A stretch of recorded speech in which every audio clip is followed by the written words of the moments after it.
Hi everyone and welcome back to Googie's Kitchen, and if you are new here then hello and welcome. My name is Alexis and I post 2 videos a week on a Tuesday and a Thursday at 7 AM. So if you love a recipe video like this one and you want to see more, then please don't forget to hit that subscribe button. And now I'm going to share with you how to make my delicious slow cooker seafood masala curry. As I just mentioned, today I want to share with you how to make my delicious slow cooker seafood masala curry.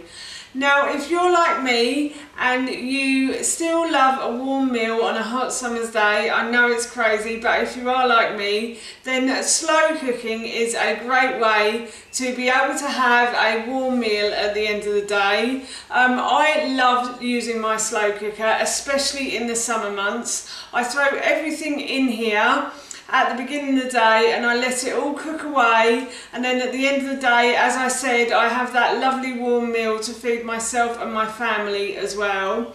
It is quite warm today in the UK and I always think seafood is lovely on a warm summer's day, so that's why I'm making this curry today.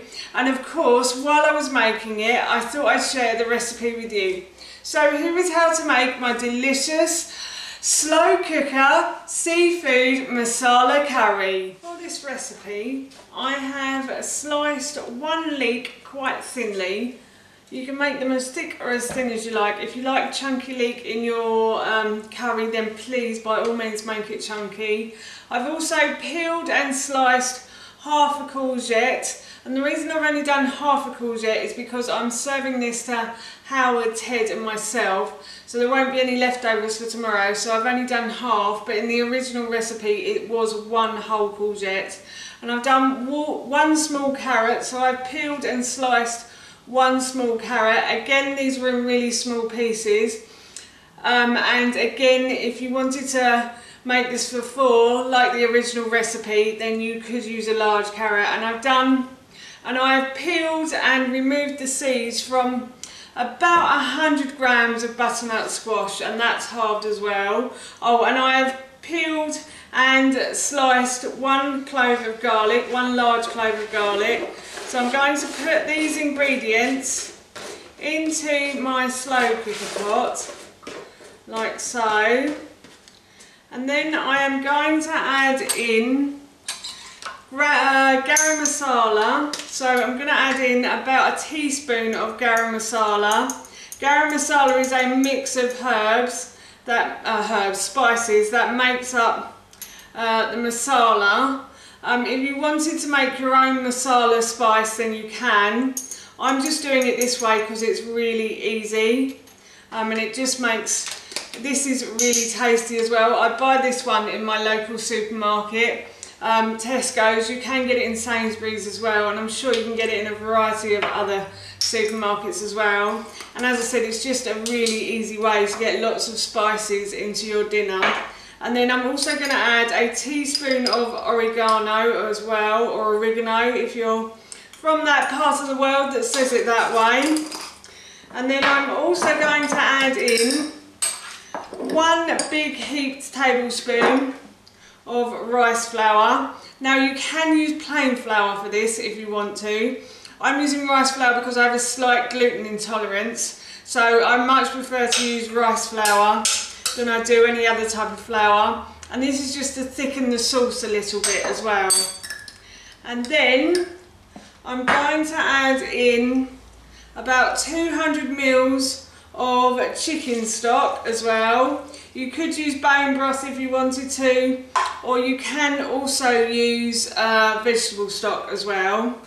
And then I'm going to add in about 50 mils of coconut cream. So I'm using this coconut cream that I buy from my local supermarket, but you can use the top of a coconut milk.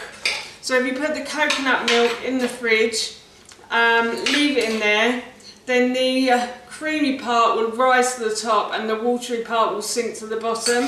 So you'll be able to use the cream of that as well.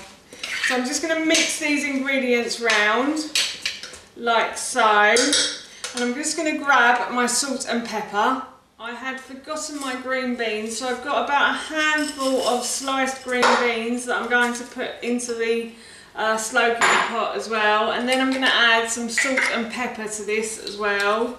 So I'm going to add a couple of pinches of salt and probably about a quarter to a half teaspoon of pepper. Salt and pepper to your taste. If you like a little bit more, then please use more. I have a son who isn't so keen on peppery food, but as long as I put a little bit in, he never really notices. So now what I'm going to do is I'm going to grab my lid for this pot and I'm going to put this on low for 5 to 6 hours, and if you wanted it quicker you could put it on high for 2 to 3 hours. So the curry has been cooking away nicely for about 5.5 hours now, and I'm going to add in the salmon and the prawns. So what I'm going to do is I'm just going to take the skin from the salmon. So what I've done is I've placed a knife between the skin and the flesh. So I'm using a fish knife for this because I find this the easiest way to remove the skin, and I'm just guiding the knife along as I take off the skin like so, and then I'm just going to cut it into chunks. I'm going to put that into the slow cooker, and I've also got some prawns here. So it's just Howard, Ted and I having this meal, so that's why I have 3 salmon there, 3 salmon fillets and only 1 bag of prawns. In the original recipe I think I said to use 350 grams of prawns, but as it's just Ted, Howard and I'm only using 1. So I'm just going to add that to the slow cooker, and I'm also going to add in the prawns as well, and I'm going to mix those around, and I'm going to leave these to cook for about half an hour now. You don't want to cook them any longer than that. The prawns and the salmon will go quite rubbery, so that's why you don't put it in at the beginning. That's why you leave it to the end of the cooking process before you cook them off.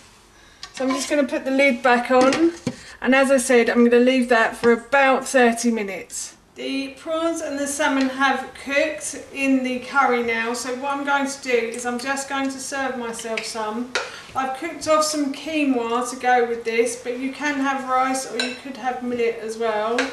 But that is our dinner done. That's how you make my delicious slow cooker seafood masala curry, and that recipe I will link in the description box below for you. As I mentioned earlier, I'm going to be having this for my dinner this evening, and it smells so good, I can't wait. So I'm going to go now. So for now, that's it from me. Thank you so much for watching. Please feel free to give me a big thumbs up if you enjoyed this video, and please feel free to leave any comments below, and please don't forget to hit that subscribe button. See you all soon.